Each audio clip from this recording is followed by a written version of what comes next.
প্রিয় চাকরি প্রত্যাশী ভাই বোনেরা, local environment development and agriculture research society leaders দক্ষিণ অঞ্চলের একটি স্বনামধন্য বেসরকারি উন্নয়ন প্রতিষ্ঠান। 1996 সালে প্রতিষ্ঠিত লিডার্স উপকূলীয় এলাকায় ঝুঁকিপূর্ণ জনগোষ্ঠীর জীবনমান উন্নয়নের জন্য কাজ করে আসছে। লিডার্স জার্মান ভিত্তিক একটি দাতা সংস্থার আর্থিক সহায়তায় এবং সম্প্রতি পুরস্কারপ্রাপ্ত অর্থে সুন্দরবন অঞ্চলের প্রকল্পের কার্যক্রম সুষ্ঠুভাবে পরিচালনার জন্য টেকনিক্যাল অফিসার কৃষি পদে 2 জন জনবল নিয়োগের জন্য নিয়োগ বিজ্ঞপ্তি প্রকাশ করেছে। যারা চাকরি প্রত্যাশী তারা অবশ্যই ভিডিওটি না টেনে সম্পূর্ণ দেখবেন, কেননা ভিডিওতে আমি সম্পূর্ণ নিয়োগ বিজ্ঞপ্তি সহ কীভাবে আপনারা আবেদন করবেন, আবেদন করতে কী কী যোগ্যতার প্রয়োজন হবে, বেতন এবং প্রকল্পের সময়সীমা সহ বিস্তারিত আলোচনা করব। বিস্তারিত আলোচনা শেষে আশা করি যারা উক্ত পদে আবেদন করার জন্য নিজেকে যোগ্য বলে মনে করবেন তারা নিয়ম অনুযায়ী অবশ্যই আবেদন করবেন। আসসালামু আলাইকুম। নতুন একটি ভিডিওতে সকলকে শুভেচ্ছা।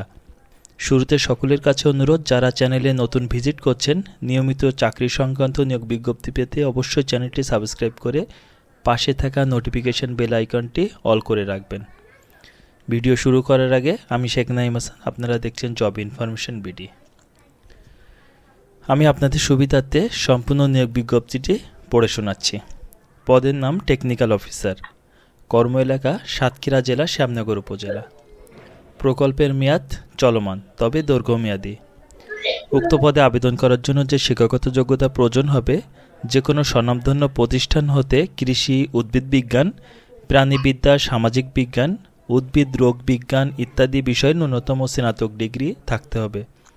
এছাড়া আবেদন করার জন্য অন্যান্য যে যোগ্যতাসমূহ প্রয়োজন হবে, সর্বনিম্ন 2 বছর কৃষি সম্পর্কিত প্রকল্পের কার্যক্রমের অভিজ্ঞতা থাকতে হবে।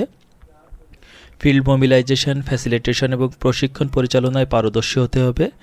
প্রকল্প পরিকল্পনা, পর্যবেক্ষণ, মূল্যায়ন এবং পিআরএ টুলস সম্পর্কে অভিজ্ঞতা থাকতে হবে। আন্তঃব্যক্তিত্ব, যোগাযোগ দক্ষতা এবং ইংরাজিতে লিখিত ও কথা বলার দক্ষতা থাকতে হবে। ড্রাইভিং লাইসেন্স সহ মোটরসাইকেল চালানোর দক্ষতা থাকতে হবে এবং মাইক্রোসফট অফিস প্রোগ্রাম যেমন Microsoft Office, Excel, PowerPoint সহ ফটোগ্রাফি এবং ভিডিওগ্রাফিতে দক্ষতা থাকতে হবে। উক্ত পদের দায়িত্বসমূহ: উপকারভোগীদের কৃষি সংক্রান্ত ব্যবসার উন্নয়ন করা, উদ্ভাবনী কৃষি সংক্রান্ত চর্চা চিহ্নিতকরণ সহ মাঠ পর্যায়ে কর্মী এবং উপকারভোগীদের কারিগরি সহায়তা বাস্তবায়ন করা, নিয়মিত ফিল্ডের কার্যক্রম পরিদর্শন এবং প্রয়োজনে প্রকল্পের স্টাফ, উপকারভোগী এবং অন্যান্য অংশীজনদের কৃষি ও কৃষি ব্যবসার নির্দেশিকা ও কারিগরি সহায়তা প্রদান সহ প্রকল্পের সাপ্তাহিক, মাসিক এবং কোয়ার্টারলি রিপোর্ট ও সফলতার গল্প তৈরি করা এবং উপজেলা ও জেলা পর্যায়ে বিভিন্ন স্টেক হোল্ডারদের সাথে যোগাযোগ সমুন্নত রাখা। বেতন শুরুতে মাসিক 30,000 টাকা এবং চাকরিতে স্থায়ীকরণের পরে মাসিক 33,000 টাকা প্রদান করা হবে। অন্যান্য সুযোগ সুবিধাসমূহ: বাৎসরিক ইনক্রিমেন্ট, উৎসব ভাতা এবং প্রভিডেন্ট ভাতা প্রদান করা হবে। উক্ত পদে আবেদন প্রক্রিয়া: আগ্রহী প্রার্থীরা সরাসরি বিডি জবসের মাধ্যমে আবেদন করতে পারবেন। তবে হার্ডকপির মাধ্যমে আবেদন করার একটা অপশান এখানে দেখতে পাচ্ছি, যার জন্য ছবি সহ সম্পূর্ণ জীবন বৃত্তান্ত এবং কভার লেটার, ইমেল ও মোবাইল নম্বর উল্লেখ করে গ্রাম মুন্সিগঞ্জ, পোস্ট কদমতলা, উপজেলা শ্যামনগর, জেলা সাতক্ষীরা অথবা খুলনা আঞ্চলিক অফিস, বাড়ি নম্বর 64, রোড নম্বর 6, নিরালা আবাসিক এলাকা, খুলনা বরাবর আবেদন করার জন্য ঠিকানা দেওয়া আছে।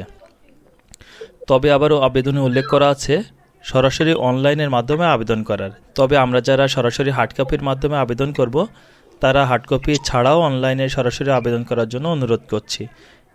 এজন্য সরাসরি বিজ্ঞপ্তির উপরে অ্যাপ্লাই নাও আইকন যে দেখতে পাচ্ছেন, এখানে ক্লিক করবেন। এরপরে যাদের বিডি জবসের অ্যাকাউন্ট আছে তারা সরাসরি বিডি জবসের ইউজার আইডি ও পাসওয়ার্ড ব্যবহার করে সরাসরি আবেদন করতে পারবেন এবং যাদের অ্যাকাউন্ট নেই তারা সকল তথ্য দিয়ে বিডি জবসের একটি আইডি খুলে তারপরে উক্ত পদে আবেদন করতে হবে। তবে অবশ্যই আবেদন করার আগে চেষ্টা করবেন আপনার পূর্বে চাকরির অভিজ্ঞতাগুলো সঠিকভাবে লিখে আপনার সিভিটি আপডেট করার। যারা মনোযোগ সহকারে সম্পূর্ণ ভিডিওটি দেখেছেন তাদেরকে অসংখ্য ধন্যবাদ। আর হ্যাঁ, আবেদন সংক্রান্ত কোনো সমস্যার বিষয় জানতে অবশ্যই আপনারা কমেন্ট করতে পারেন। এছাড়া যারা নতুন চ্যানেলটিকে সাবস্ক্রাইব করছেন তাদেরকে অসংখ্য ধন্যবাদ। মা দিবসে সকল মায়েদের প্রতি শ্রদ্ধা জানিয়ে আজ শেষ করছি। আল্লাহ হাফেজ।